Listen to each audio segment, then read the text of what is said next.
Welcome, welcome. I'm Dee, and this is the Unguided Life where I am taking it one day at a time, bringing guys along for the journey to hold me accountable as I budget my way through life. What are we doing? We are updating our 2022 budget spreadsheet as well as talking about our 2022 goals. The first thing we're going to talk about is the fact that what I decided to do is actually combine two spreadsheets. The spreadsheet I purchased from Tasha with Mind Your Money here on YouTube and Instagram, as well as you can find a spreadsheet at Tasha, or a version of the spreadsheet at tashaloveslife.com, as well as the spreadsheet that I actually use to create my financial forecast of my goals as well as my monthly budgets. Because even though I show you pen and paper, all that information does go into a digital format, and I will show you how that looks. And so just if you're new to my channel, I am a bi-weekly earner, which means that 2 months out of the year, I receive 3 paychecks from my employer. So some of my numbers reflect that and some do not. But all in all, we will see a overview of what I expect to pay out in 2022. So the expenses I'm taking with me, as well as what I expected to bring in, the income I'm expecting to earn in the year. Okay, all of this is just estimates and can change. And I love the way that you can go ahead and make those changes, and I'll be doing that in 2022. So let's start about the expenses. Giving, that's no changes there. We're going to continue to give. Auto insurance. So my auto insurance actually goes from September 18th to March 18th.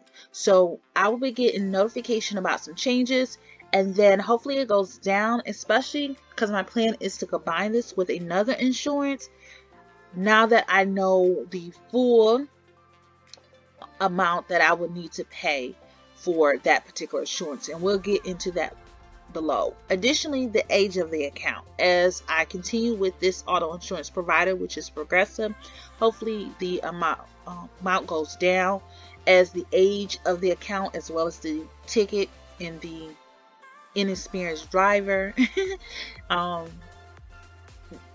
goes up. So we will see that. Next thing is car note. So as you can see, car note is in red because it is an active debt. When I pay my car note off, it is gone. Okay, and so I have to pay $280.14 a month. I usually pay that every 28th day. Now, when I first did this, I had listed my credit cards and the balances and stuff. Because there's been some changes and continue to be some changes, and we still have 11 days to go as I'm updating this, I decided to remove this out of this equation here until I have real numbers, and then I'll update them monthly. Okay, I do have a separate sheet that I write down any balances on my credit card and how I'm tackling that, and then how it plays into my monthly budget. But the minimums, as you can see, is $29 for 3 of them and $25 for the 4th one. Okay, and I often pay the balances off each month on credit card number 1 and 3. Credit card number 2 and 4 have special financing, and credit card 2 has special financing. Okay, the won't go away. Credit card number 4 has special financing into January 2023. So some of the numbers are screwed because of my plan and what I'm actually doing and how I'm using those particular cards. So that's why I decided to move the amounts, and I don't list them on my debt payoff progress either, because they're active debts, and that's why they're in yellow. Okay, I use them, I pay them. I use them, I pay them. So we don't want to mess with the numbers. Then we have our electric, which is our monthly budget billing amount that we have is $88, and they will update it, and hopefully it'll go down and not up. We have had some few cold days, and so the heat, I can tell, goes on, but we have also had some hot days, and so we will see exactly what will happen with that in the end. The internet, currently the provider I'm with, did go up a little, so the monthly amount did go up to $45.11. I wanted to give y'all a quick breakdown. So the high-speed plan that I have is $57.75, but I do have to rent the modem from them. They don't allow for it. third-party modems, and so that's $10.99. Because of that, they do give us a credit for our modems, and they also gave me a promotion of $20.75. Now, this actually expires on March 1st, so what's going to happen, I'm going to call to see if I can get the same promotion, and if not, I am going to find another carrier. We have no loyalty there. Life insurance, this is on someone. It is whole life insurance. Is non-negotiable based on my experience with an individual who has outlived their term life insurance but is financially secure that their family will be able to bury them. I found that, and they're still able to live day to day while they're here on earth. I found that keeping this type of insurance on this particular person is the smartest thing for me in my pockets. Onstar is another non-negotiable for me. It gives me the security that I need. One is that I'm often driving by myself. Two is I locked my keys in my car and I did not feel comfortable with the way that my car was unlocked by a professional. Simple as that. So this is why I stick with that, and it has an auto theft feature that I like too as well. I did negotiate this down, and so I'm happy with that amount and paying that on a monthly basis. My phone bill will be going down in May because my phone will be paid off. I have not decided what I'm going to do after that, if I'm going to keep the insurance on that, or if the event I need to replace my phone, which I don't ever have issues with my phones. If I have a case on it, I never have an issue with any damage to it. So I could save a little there. And if I need to buy a new phone, and that's in the event that I need to, meaning that I am not the one that needs to, my phone, I don't need the latest and greatest, okay? So with all that being said, my question is, since I do have my emergency fund, in the event something happened like that, and I know that I said my emergency fund is an event for, expenses minimum if I lose my income, would you use your emergency fund to pay that off, okay? Or would you create a sinking fund to build up to get that? The way that the prices of phones go, I don't know if you're ever going to be able to obtain that amount, because sometimes they $800, sometimes at $1,500, I don't know. But yeah, so that's the question to pose. Rent, nothing new at this present time. Haven't heard anything. This will be the month they would say something, because this is actually the month that I moved in, but I haven't seen anything in the mail. But I know sometimes, even though this is the month I moved in, they technically don't inform me about anything into changes into January. So we will see. But right now we're at 7/15. Now the renter's insurance is currently with USAA, but they did go up a little. So I did do a quote with Progressive, and this is the amount. I want to pay off for the full year. I don't want to have it lingering on throughout the year. And when I first called, the lady said I was going to get a discount on my auto insurance. But then I called back because that sounded stupid. And the next lady was like, yeah, you're going to get a bundle. So we good with that. We just we will see what happens when this renews the end of next month. Storage is my OneDrive. We're keeping that. Then I have additional debt, which is my student loans, which is federally backed and federally direct. I'm paying on the federally backed at this present time manually, but going into 2022, it's going to be auto debit, because if you set up auto debit, your interest rate is actually reduced. And at first when I saw that, I was like, they lied. And then when I look back at some of my loans from my federally direct loans, they have a lower interest rate than others that started. And that lets me know that when I was paying and setting up auto debit, because that's how I set it up, that it applied. So I know that's going to work for the student loans D. Student loans E actually is not to be, I know that said not to pay it until April or when it starts. I'm going to start in February, because that's when end of January is when the student loan forbearance ends. So yeah, I'm going to start there. But the auto debit won't start, I believe, into April. There's no way to force it to do it prior. TV subscriptions, another non-negotiable for me. I'm a introvert with extrovert tendencies, and as well as it is used by others. So I have no problem paying this amount to ensure that I have a level of mental stability. Okay, I love to be able to sit and watch TV. I am a TV watcher. That's my entertainment. Okay.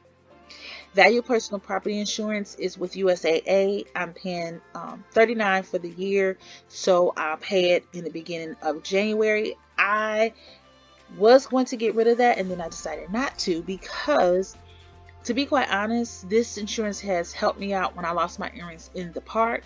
I didn't have to pay a deductible, and it didn't go up. And so that's my level of security. Even though Progressive said my jewelry gonna be covering their rent insurance, nah, boo, we're gonna get that extra.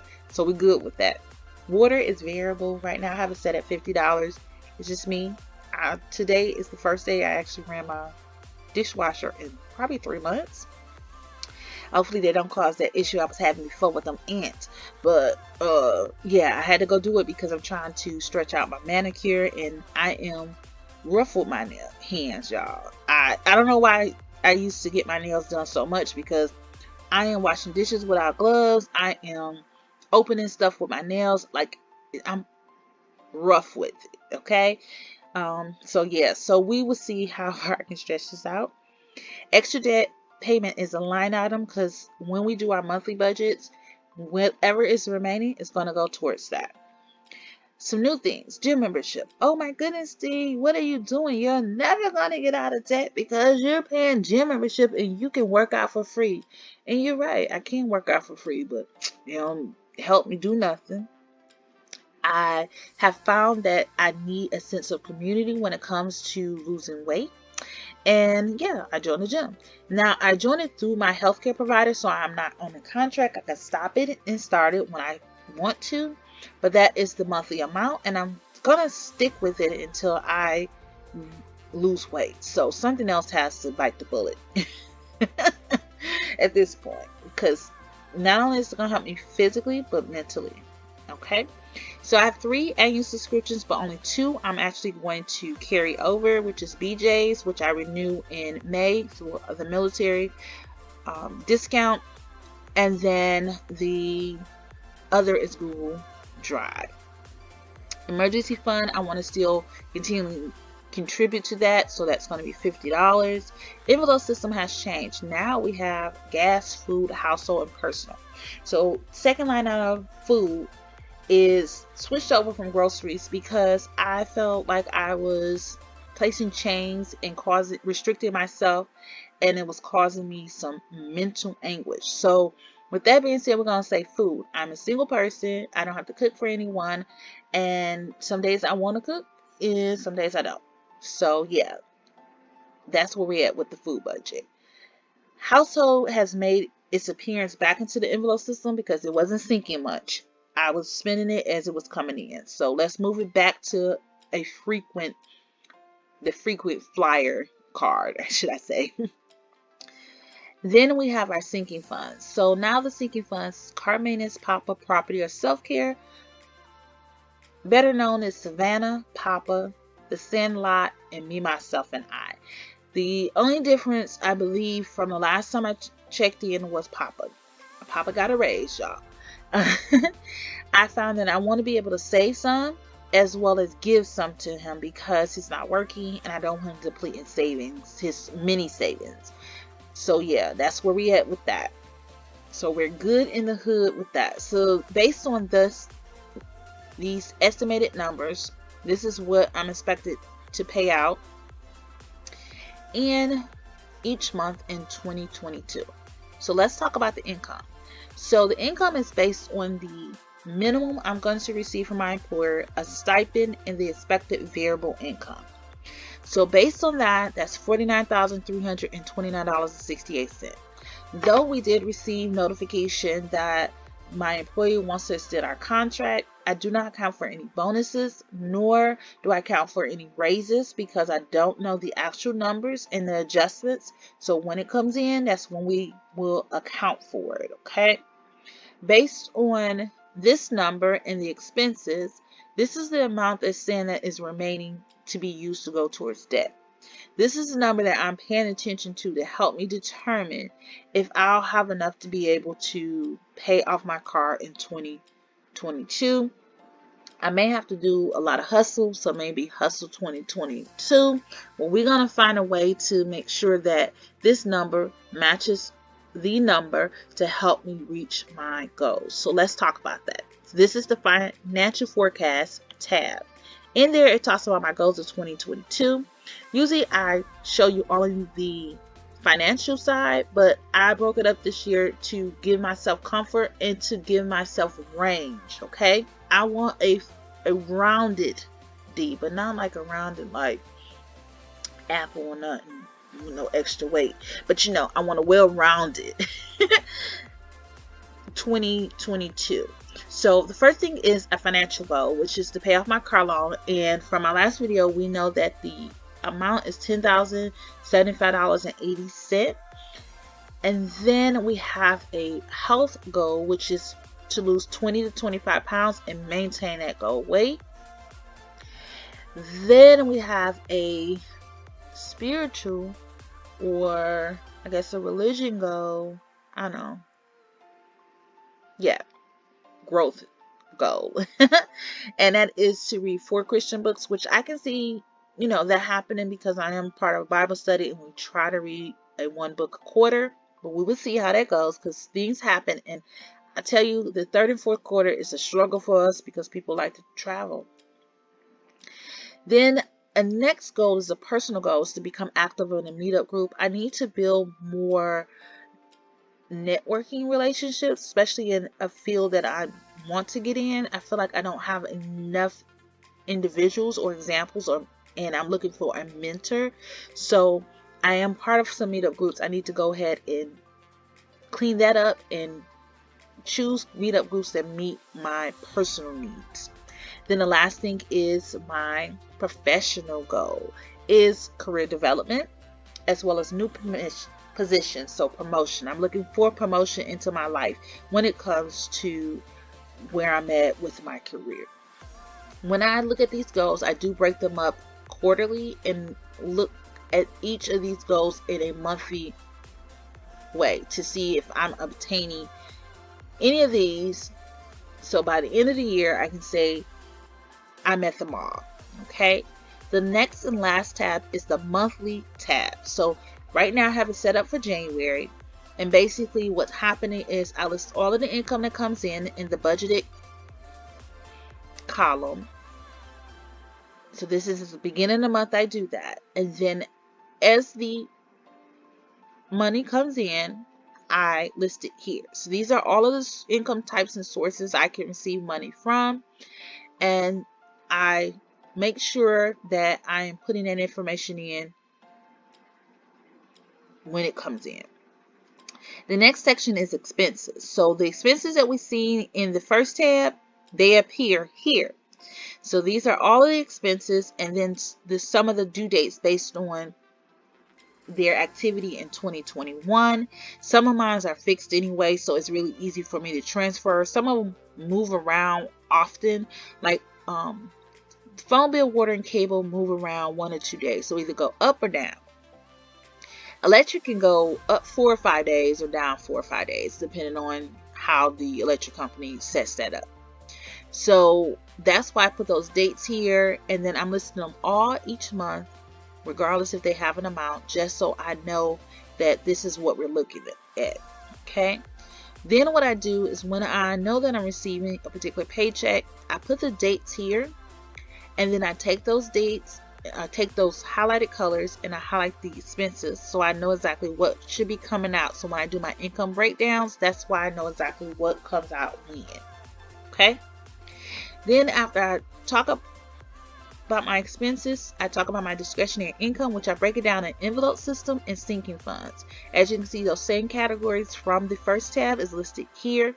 I have 3 columns because I can get paid from my employer 3 times out of the month for 2 months, and I like to make sure I'm breaking it down to cover my expenses for those 2 weeks.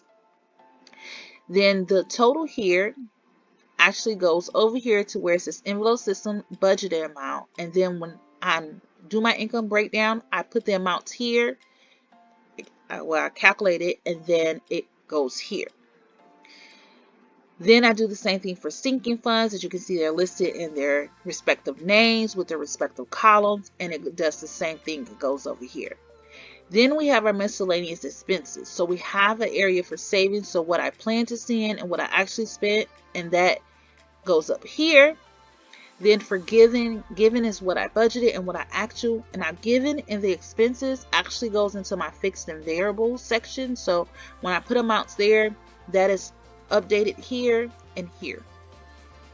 Then miscellaneous expenses. So anytime I spend in the unbudgeted category, or I have bills that comes in that I didn't expect, they go here. I don't plan for it, so it's always zero, but if something happens, it goes here, so that amount goes here.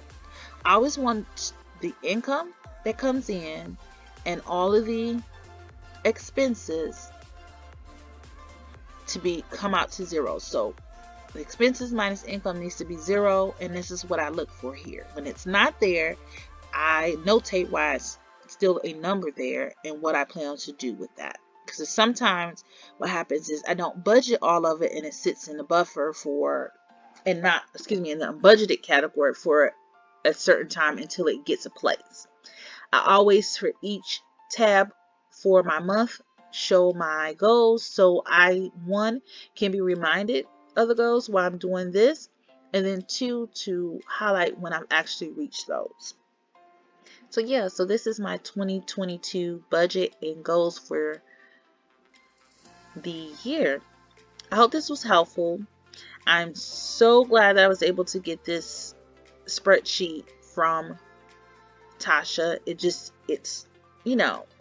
It's a relief for me, especially I don't have to do all of this, and it comes with this bill expense breakdown, and yeah, it's next level for me. So thank you again for Tasha, and thank you for watching. In the meantime, in between time, peace.